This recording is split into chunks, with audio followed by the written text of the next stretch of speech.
Dito po ako ngayon sa Holy Angel. Dumalo po ako sa Tito Flavio, kay Tito Ninong Carling, at saka kay Tito Raul.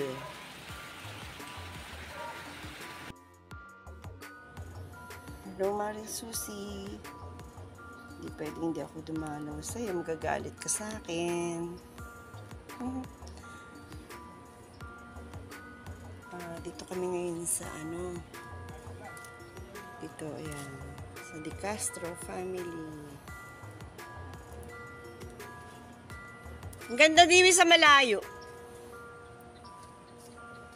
Ayan. Tapos, dito lang si Maring Susi. Magkapit-bahay lang talaga kami. So, hindi pwedeng hindi ako mapunta. Magagalit yan. Basta na. O yan, tamang-tama, Chloe. Videohan mo kami. O, kahit